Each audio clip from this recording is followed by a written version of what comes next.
அனைவருக்கும் வணக்கம். ஜெயாமாறன் யூடியூப் சேனலில் எழுத்தாளர் ராஜம் கிருஷ்ணன் அவர்கள் எழுதிய பெண் குரல் கதை கேட்டுக்கிட்டு இருக்கீங்க. பாகம் 2. அதெல்லாம் சரியா போச்சு. கல்யாணம்லாம் நல்லபடியா முடிஞ்சிருச்சு. அவ போக போற வீடு எப்படிப்பட்ட வீடு அப்படின்னா, அங்க மாமியார் மாமனார் 3 மகன்கள் அவங்களுக்கு. அதுல ஒருத்தர் டாக்டர், அவர் தனி குடித்தனம் இருக்காரு. இன்னொரு அண்ணன் ஒரு கம்பெனி வச்சிருக்காரு. அந்த கம்பெனில தான் இவர் மாப்பிள்ளை ராமநாதன் வேலை செய்யறாரு. இந்த கம்பெனி வச்சிருக்க அண்ணனுடைய மனைவி பேரு பட்டு. அவ அவங்களுடைய சொந்த மாமா பொண்ணு. அதனால அவராஜ்யம் தான் அங்க. குடும்பத்தையே அவதான் நிர்வகிக்கிற மாதிரி எல்லாரையும் இப்படி பண்ணுங்க அப்படி பண்ணுங்கன்னு அதிகாரம் செஞ்சுக்கிட்டே அவ இருந்தா. அங்க இங்கேயும் போய்கிட்டு அப்படி நடத்திக்கிட்டு இருந்தா அவ. அதுல தெரிஞ்சுது. அவதான் சொன்னான், இனிமே ஆடி கீடின்லாம் அவன் வரமாட்டான். சீர்சனத்தி பாத்திரம் பண்ணம்லாம் நீங்க கொடுக்க வேண்டாம். இதுக்கு வேஸ்ட் கீஸ்டின்லாம் நேரத்தை வீணடிக்காதீங்க. அதுக்கு பதிலா அவங்க பொண்ணுக்கு ஒரு நகையா ஏதாவது செஞ்சு போட்டுருங்க, ஒரு காரியமா இருக்கும் அப்படின்னு மெதுவா நாசுக்கா சொல்லிட்டு அவ போயிட்டான். சரி, கல்யாணம் முடிஞ்ச உடனே எல்லாரும் விடை பெற்று தாம்பூலம் எல்லாம் வாங்கிக்கிட்டாங்க. அந்த காலத்துல ஒரு இது இருந்திருக்கு. என்னன்னா, கல்யாணம் ஆன உடனே பொண்ணை கூட்டிட்டு போகாம கொஞ்ச நாள் நீ உங்க வீட்டுல இருந்துட்டு வா, அப்புறம் வரலாம் அப்படிங்கிற மாதிரி இருந்திருக்கும் போல. இந்த கதையில அப்படிதான் இருக்கு. அப்படி சுசிலாவை நீ கொஞ்ச நாள் உங்க வீட்டுல இருந்துட்டு நீ அப்புறமா அங்க வரலாம் அப்படின்னு சொல்லிட்டு விட்டுட்டு அவங்க எல்லாரும் கிளம்புறாங்க. கிளம்புறப்போ கூடத்துல எல்லாரும் இருக்காங்க, சொல்லிக்கிட்டு இருக்காங்க, போயிட்டு வரேன்னு சொல்லிக்கிட்டு.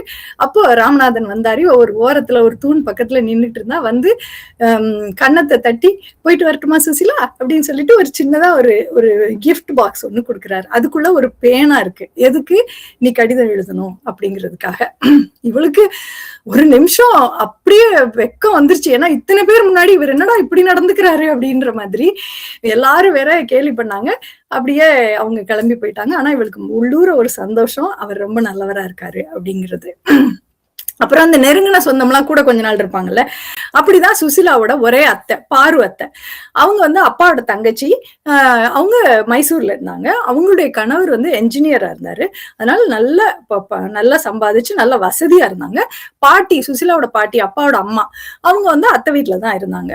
ஆனா சுசிலாவோட வீடு புங்கனூருங்கிற கிராமத்துல இருக்கு. அவங்க அப்பா ஒரு குமாஸ்தாவா இருந்தாரு. ரொம்ப ஏழ்மையான குடும்பம் தான். 3 பெண்களுக்கும் திருமணம் பண்றதுக்கு அவருக்கு ரொம்ப கஷ்டப்பட்டு போயிட்டாரு. எல்லா நேரத்திலையும் இந்த திருமணத்துக்கு அவர் தங்கை கிட்டதான் அவர் உதவி கேட்டு பண உதவியோ கடனோ வாங்கிதான் கல்யாணம் பண்ணாரு. இப்போ இந்த அத்தை கிளம்ப போறாங்க.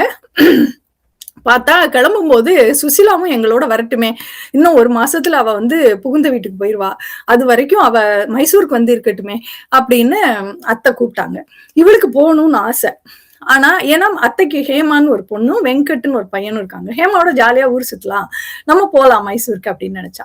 ஆனா அம்மாக்கு அனுப்புறதுக்கு மனசே இல்லை. ஏன்னா ஏற்கனவே நம்ம அவங்க தயவுல இருக்கோம், நம்மளுக்கு பெரிய மதிப்பு இல்லை, இதுல இவ்வளவு வேற அனுப்புறதுக்கு என்ன அப்படின்னு. ஆனா சுசிலா ரொம்ப ஆசையா இருந்தா, அதனால சரி போட்டுன்னு அனுப்பிட்டாங்க. ஆனா அங்க போன உடனேயே அடுத்த நாளே ஹேமா தலைவலின்னு படுத்துட்டான். மணிக்கு ஒரு தடவை டாக்டர் பாத்துட்டு போனார். பணக்கார வீடாச்சே. 15 நாள் ஆச்சு அவளுக்கு சரியாறதுக்கு. இவ அப்படியே அந்த வீட்டை சுத்தி சுத்தி வந்தா. ஒரே போர் அடிச்சுது. அப்பதான் அவளுக்கு தெரிஞ்சு, பேசாம அக்கா இன்னும் 2 வாரம் இருந்திருப்பா, அக்கா கூட இருந்திருக்கலாம், அம்மா கூட அரை மனசாதான் சம்மதிச்சா, நம்ம தான் தெரியாம இங்க வந்துட்டோம் அப்படின்னு சொல்லி, சரி இனிமே எப்படியாவது கிளம்பிடணும், இங்க ரொம்ப போர் அடிக்குது அப்படின்னு அவ நினைச்சிட்டு இருந்தா. இந்த நேரத்துல ஹேமாக்கும் கொஞ்சம் சரியாயிடுச்சு. ஆனா என்ன ஆயிடுச்சுன்னா, அத்தையும் பாட்டியும் எப்போ பார்த்தாலும் இவளுக்கு தெரியாம அவ போக போற அந்த புகுந்த வீட்டை பத்தி, அந்த கணவரை பத்தி எல்லாம் புரணி பேசிக்கிட்டே இருந்தாங்க. பையனுக்கு 30 வயசு இருக்கும் போலமா, ஏதோ 50 ரூபா தான் சம்பளம் வாங்குறானா, இதுக்கு 2000 ரூபாய் வரதட்சணை கொடுத்திருக்காங்க, அந்த ஓரகத்தி ஒருத்தி இருக்காளே அவ இவளை ஆட்டி வைக்க போறா அப்படின்லாம் அத்தை சொன்னாங்க. இதெல்லாம் அவங்க இவளுக்கு தெரியாம பேசுறோம்னு நினைக்கிறாங்க. ஆனா இவ கேட்டப்போ அவளுக்கு ரொம்ப கஷ்டமா இருந்துச்சு. இந்த நேரத்துல அப்பா இன்னும் ஒரு 500 ரூபாய் கடன் தர முடியுமான்னு கேட்டு ஒரு கடிதம் வேற எழுதியிருந்தாரு. அதை உடனே பாட்டி கொண்டு இவகிட்ட காட்டி, உங்க அப்பா கொஞ்சம் கூட விவசாயே இல்லையா, எப்ப பார்த்தாலும் பிறந்த கடனுக்காக இவ எவ்வளவுதாண்டி செய்வா அப்படின்னு எல்லாம் அது ஒரு பெரிய பிரச்சனையாக்குனா. அப்பதான் இவளுக்கு தெரிஞ்சது, ஒவ்வொரு தடவை பணம் கேட்கிறப்பையும் இவ்வளவு அவமானத்தை சந்திச்சுதான் அப்பா பணம் வாங்குறாங்க போல அப்படின்னு எல்லாம் அவளுக்கு அப்பதான் உலகமே அவளுக்கு தெரிய தொடங்குச்சு.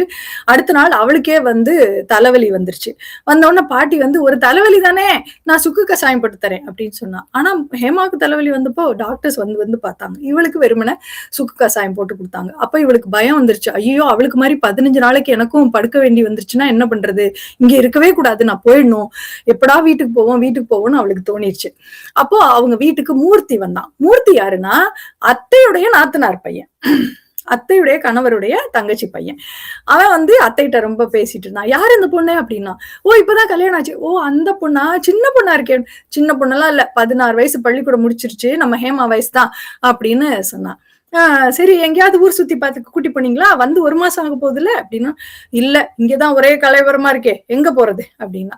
சரின்னு அவன் சிரிச்சுக்கிட்டே, நாளைக்கு நான் ஊருக்கு போறேன் அத்தை அப்படின்னு சொல்லிட்டு அவன் போயிட்டான். இப்போ இவ தயங்கி தயங்கி வந்து சாயந்தரம் போல, அத்தை நான் ஊருக்கு கிளம்பட்டுமா, யாரு என்னை கொண்டு போய் ஊருக்கு விடுவாங்க அப்படின்னு அவ கேட்டா. அத்தைக்கும் இவ ஊருக்கு போகணும்னு அந்த நேரத்துல தோணிடுச்சு போல. அதனால எந்த ஆட்சேபனையும் சொல்லாம, ஓ அப்படியா, அப்ப அண்ணனை வர சொல்ல முடியாது, நாளைக்கு மூர்த்தி ஊருக்கு போறான், அவனோட போறியா அப்படின்னு.